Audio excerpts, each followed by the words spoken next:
The cell is no warmer than the November stone outside it. A candle gutters in a tin dish, sputtering each time the breath in the corner thickens. The breath belongs to a woman who has been a prisoner for 15 months. She has not seen her village in over a year. She has not eaten with her own hands in weeks. The notary's record will note her age as 80-something, a vagueness that suggests no one, not even she, can be certain of the year of her birth. The men who have questioned her speak Castilian, which she does not. They wear black robes and small wooden crosses. They ask their questions through translators who themselves do not fully understand the answers she gives. When her bones are at last carried into the sunlight, it will be only to be burned. This is the story of what an institution does when it is given infinite authority and almost no instinct for doubt. In the Pyrenees, in the autumn of 1610, 6 villagers were burned alive. 5 more were burned as effigies. Wax figures stuffed with paper, bound to stakes, set alight in place of bodies that had already failed in the dark of a prison cell. None of them had ever harmed anyone. What they had done was live in a village whose name a frightened girl, returning from across the border, had remembered. Before we walk through the candlelit dungeons of Logroño and into the largest witch trial in the history of the Spanish Inquisition, drop a comment with your city and country. Tell us where in the world you are watching from tonight. We read every one. Hit subscribe and join Velours Spectre, where the past is darker than you remember it. You are watching Velours Spectre. By the early 17th century, the Spanish Inquisition was no longer the howling engine of its first decade. The fires of 1492, when conversos were dragged into auto da fes in their hundreds, had given way to something colder. The Holy Office had become an institution of paperwork, of edicts, of standardized interrogation manuals copied between tribunals. According to the historian Henry Common, by 1609, the everyday work of the Inquisition was less the burning of bodies than the cataloging of suspicion. A permanent census of doubt, kept in ledgers indexed by name. The Tribunal of Logroño sat at the eastern edge of this machinery in a small city in La Rioja. To its north rose the Pyrenees, a green, vertical, mist-soaked country of caves and rivers and shepherds, where men spoke not Castilian but Euskara, the Basque tongue, a language unrelated to any other in Europe. The villages of Navarre were Catholic, but their Catholicism had been laid over older things. A mountain goddess named Marie, said to live in the caves, her consort Sugar, who appeared as a serpent. Rituals of weather and harvest performed in meadows whose names the priests could not pronounce. It was a borderland in every sense. Many of the men were absent for months at a time, working the whaling boats along the Bay of Biscay. The villages they left behind were largely female, largely poor, largely fluent in herbs and ointments, and the small pharmacies that kept children alive through Pyrenean winters. To an outsider, to an inquisitor riding north from Logroño, with an edict of faith folded into his saddlebag, the same villages might look different. They might look like covens. Across the French border, the magistrate Pierre de l'Ancre was already burning Basques by the dozen for the same imagined crime. The fear had a current. The current had a direction. By the autumn of 1608, it was about to cross the mountains. She was 80 years old, more or less. The notaries who kept the parish record could not be precise about the births of village women in the Basque foothills. And Graciana de Barreneche had been born sometime in the late 1520s, in a country that did not register its peasants. She lived in Zugarramurdi, a hamlet of fewer than 400 souls, tucked between elm-shaded slopes and a long natural cave the locals called Sorguin in Lacer, the Cave of the Witches. It was 120 meters long. A stream ran through its lower gallery, called Infernuco Erica, Hell's Stream. The names were old, older than the church. Graciana had a sister, Maria Chipia de Barrenechea, 52 years old, a widow. Between them, the 2 Barrenechea women were a kind of small dynasty in a small place, known to everyone, related to half the village, the keepers of remedies and gossip, and the ordinary authority of women, who have outlived most of the men they grew up with. Graciana could not read. She could not speak Castilian. Her world was 12 kilometers wide, bounded by mountains on 3 sides and by the river on the 4th. The historian Luan Hamza, whose study of the trial draws on Navarre's notarial records that survived in the archives of Pamplona, has noted that village matriarchs of Graciana's age and standing were the natural targets when fear required a face. They knew everyone. They were owed favors. They had quiet enemies, and they could not in the courtroom of an inquisitor defend themselves in the only language the inquisitor would accept. In December 1608, a 20-year-old girl came home to Zugarramurdi from across the French border. The girl began to talk. Her name was Maria de Ximildegui. She was 20 years old. Her father was French.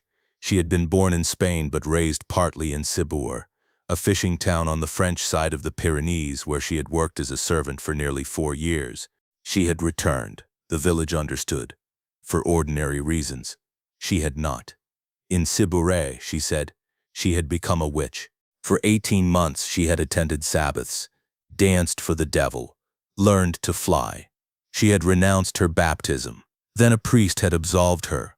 The witches of France, furious at her betrayal, had cursed her with a fatal illness. She had survived only because she had repented sincerely. Now she announced. She had come home to name the witches of Zugarramurdi. There were many. She knew them. She had seen them at Sabbath. The first name she gave was Maria de Jureteguía. Maria de Jureteguía was 32 years old, married, a respectable woman with no enemies that anyone could remember. The accusation was ridiculous. She denied it. The village was divided. Then Ximildegui asked to be brought before her, face to face, in the parish church. What happened in that church was witnessed by enough villagers that the record is consistent. Ximildegui spoke calmly. She named details that Jureteguía should have been able to refute and could not, small things, the sort of texture only intimacy provides. Jureteguía went pale. Her body began to shake. Then, in front of her neighbors, she fell to the stone floor in a faint. When she woke, she was no longer the woman she had been 10 minutes earlier. She believed, now, that she was a witch. She believed it with the absolute conviction of someone who has just discovered a hidden truth about herself. The next day she confessed, and she gave a name. The name she gave was her aunt's, Maria Cipia de Barrenechea. The confession of Maria de Jureteguía was the moment after which the village could not return. By the new year of 1609, 10 more villagers had confessed in the parish church to the same crimes. They had attended the Écolaire, the meadow of the he-goat, at the edge of town. They had flown there. They had eaten in the dark. They had been given toads. The toads were the centerpiece. According to the confessions extracted slowly in pieces under the patient questioning of priests and frightened neighbors, every witch was given a personal toad to raise as her familiar. The toad was dressed in small clothes. It was fed bread and wine. When struck with a wand, it produced a green ointment from its body, and that ointment smeared on the witch's skin. Whether anyone in the village fully believed this is impossible to recover. What is recoverable is that the villagers acted as if they believed it. They began to search each other's houses for toads. By night, in groups of 10 or more, they entered the homes of suspected neighbors and turned them over. The home of Miguel de Goiburu was searched. The home of Estevania de Iriarte. The home of Graciana de Barrenechea. It is here that the Barrenechea sisters enter the formal record. They were old. They were present. They were related to the woman whose collapse had started everything. A wand, a basket, a misplaced clay jar, anything in their houses could now be evidence. And evidence in a village that had decided in the space of 3 weeks that witches lived among them was no longer something one could refute. The parish priest, watching the searches multiply, tried to contain the panic. He offered a Basque solution. Any villager who confessed in church and asked forgiveness would be pardoned. Many did. The matter, he hoped, would end there. But someone, anonymous to history, wrote a letter to Logroño. The letter reached the tribunal of the Spanish Inquisition in January 1609. The inquisitors of Logroño were at that moment 3. The senior was Alonso Becerra Holguin, who had toured the district years earlier and considered himself an expert in such matters. The second was Juan de Valle Alvarado, a man whose patience for theological detail was matched by an absolute conviction that the devil moved in rural places. The third, the youngest, the most junior, was a lawyer in his late 30s named Alonso de Salazar Frias. Salazar, in 1609, raised no objections. That would come later. Valle Alvarado was sent north. He traveled with an edict of faith, a document promising mercy to any baptized Christian who voluntarily confessed to witchcraft and named accomplices. He set up his commission in the foothills and began to listen. Within months, 300 villagers had appeared before him, weeping, terrified, and confessing. This is the mechanism the Spanish Inquisition had refined over a century. It was not the rack first. It was the edict first. Confession with mercy first. The torture came later, and only for those whose confessions the inquisitors found incomplete. 40 of the most heavily implicated were taken from their homes in the early months of 1609. And marched south to Logroño. The journey was over 100 kilometers on foot, much of it across the mountains, in chains. Several were elderly. Among them was Graciana de Barrenechea, the 80-year-old matriarch, whose house had been one of the first to be searched. Her sister Maria Chipia walked beside her. So did Maria de Judeteguía, whose confession had named them both. The dungeons of Logroño were beneath the tribunal building. The cells were stone. They were cold. The accused were held in solitary confinement, forbidden contact with each other, forbidden lawyers of their own choosing, forbidden to know who had accused them or what specifically they were accused of. Interrogations occurred without warning. The instruments of inquisitorial procedure, the strapado, the water torment, the binding of cords around the limbs, until they pressed into the bone, were used when confessions were judged insufficient, according to Gustav Henningsen, whose 1980 study The Witch's Advocate remains the definitive scholarly account of the trial. The confessions extracted in Logroño grew steadily more elaborate as the months passed. Paxed with a devil who appeared as a black goat, Sabbath attended by the dozens, children abducted in the night, their blood drunk, their bodies dismembered, weather summoned, crops destroyed, cannibalism, necrophagy. The vocabulary, Henningsen observed, was not the vocabulary of Basque villagers. It was the vocabulary of Spanish demonological manuals, categories the inquisitors arrived already knowing, into which the prisoners' answers were sorted. Some did not survive long enough to be sentenced. 13 of the original 40 died in the cells. They died of cold, of disease, of the cumulative weight of 15 months in chains. One of them was Graciana de Barrenechea, the 80-year-old who could not speak Castilian, who had been pulled from a village she had not left in her lifetime, died in the dark of a Logroño cell sometime in the autumn of 1610. The notaries recorded her death briefly. They had already recorded her confession. She had been, the document said, the queen of the witches of Zugarramurdi. Her body was kept. The Inquisition did not waste a confession. When the auto da fe was scheduled for the 7th of November 1610, her bones were brought up from the cells with the others. The 7th of November 1610 was a Sunday. The city of Logroño had been preparing for weeks. Carpenters had built a wooden stage in the central plaza. Hostels were full. Spectators had come from across northern Spain and from across the French border, where Pierre de Lancre's burnings had prepared an audience that already knew the choreography. 30,000 people, the chronicles say, gathered in and around the plaza on the morning the procession began. The procession began before dawn. It moved out of the tribunal building in a careful, deliberate order. First came the cross of the Inquisition draped in black cloth. Behind it walked nearly 1,000 attendants, notaries, commissioners, members of the religious orders, the families of the accused, all carrying candles. Then came the prisoners. There were 31 of them in total. 21 had confessed and were to be reconciled, pardoned in the Inquisition's vocabulary. The pardoned required them to wear the San Benito, a tunic of yellow cloth painted with the symbols of their sin. For the rest of their lives, they walked first. They walked bareheaded, holding wax candles. 6 among them had ropes around their necks, indicating they would also be flogged.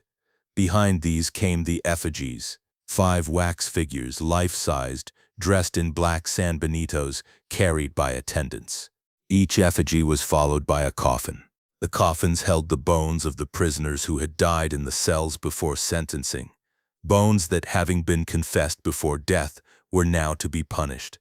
One of the effigies wore the face of Graciana de Barrenechea. Beside her, in a separate coffin, rode the bones of Maria de Thosaya, a woman who had been tortured into confession and had died of her injuries before the sentence could be read. Last in the procession, walking at the end of the line, came the 6 who had refused. They had been accused, they had been interrogated, they had endured torture, and they had not confessed, or having confessed, had retracted, which the Inquisition considered the worse offense. They wore black sanbenitos painted with flames pointing upward, the unmistakable mark of those condemned to die at the stake. There were 4 women and 2 men. Their names, recorded by the notaries, were Domingo de Subildegui, Maria de Chachute Graciana Exara, Maria Bastan de Borda, Maria de Arburu, and Petri de Juan Gorena. The procession reached the plaza. The sentences were read aloud, in Castilian, in the long formal cadences the Inquisition reserved for these occasions. The reading took hours. The crowd stood and listened. Some in the crowd had traveled 3 days to be present. Some held children up to see. When the readings ended, the reconciled were taken aside. The condemned were handed over to the secular authorities. The Inquisition, by canonical fiction, never burned anyone itself. It only delivered them with the formal request that the secular arm act mercifully. The secular arm understood the request to mean its opposite. The effigies were placed at their stakes first. The bones of the dead were placed at their feet. The fires were lit beneath them. The wax of the effigies softened, then ran, then burned. The bones blackened slowly. By the time the smoke from the effigies had thinned, the 6 living condemned were already bound to their own stakes. The fires beneath them were lit at the same moment. What happened in those moments is not described in the records with the kind of detail this video can responsibly carry. The records say only that the 6 did not recant at the stake, and that the burnings concluded by the late afternoon. The plaza, the chronicles add, was silent for some time afterward. By evening the bodies had been reduced. The bones, fragments of them, were collected and scattered by inquisitorial protocol, so that no relics could be made of them. The crowd dispersed. In the village of Zugarramurdi, 300 kilometers to the north, the remaining inhabitants, those not in chains, those still free to walk in daylight, heard the news within days. They learned which of their neighbors had returned in San Benitos. They learned which would never return at all. The accusations did not stop with the auto de fe. By the spring of 1611, the inquisitors of Logroño had reports of witches in dozens of villages across Navarre. The estimate of active witches in the region had reached, by some counts, several thousand. The Suprema in Madrid grew uneasy. The youngest of the 3 inquisitors, Alonso de Salazar Frias, was sent north with an edict of grace and an instruction. For 9 months Salazar traveled through the Basque countryside, listening, taking testimony, examining the supposed sites of Sabbaths. He found nothing. Caves where covens had been alleged to meet showed no sign of human gathering. Ointments produced by the accused, when tested, were inert. Children who claimed to have flown to Sabbaths could be shown to have been asleep in their beds the entire night. In his report to the Suprema, Salazar wrote what no inquisitor had written before, that he had found no proof of a single act of witchcraft. None. The Suprema received the report. It absorbed the implications slowly. By 1614, new instructions had been issued. The Spanish Inquisition would never again execute a witch. The story of Zugarramurdi is, in its detail, a story about a small village in the Pyrenees in the year 1610. In its shape, it is the story of every institution that has ever decided what it was looking for before it began to look. The political philosopher Hannah Arendt, writing about a different cruelty in a different century, observed that the most dangerous evil is not the kind committed by monsters, but the kind committed by careful, ordinary functionaries who have stopped asking what they are doing. The inquisitors of Logroño were not monsters. They were lawyers. They kept good records. They believed in their procedure. The procedure produced confessions. The confessions produced ashes. None of them had to lift a hand in cruelty. They only had to keep filing. What was burned in Logroño in November 1610 was not witchcraft. There was no witchcraft to burn. What was burned was the silence of people who could not, in the language of the men who tried them, explain what they had not done. Thank you for watching all the way to the end. If this story revealed something darker in the architecture of belief than you had remembered, subscribe, hit the like button, and share with someone who needs to see how easily fear becomes procedure. You have just watched another premium documentary from Velours Spectre. Click the video appearing on your screen right now. The descent into the past continues.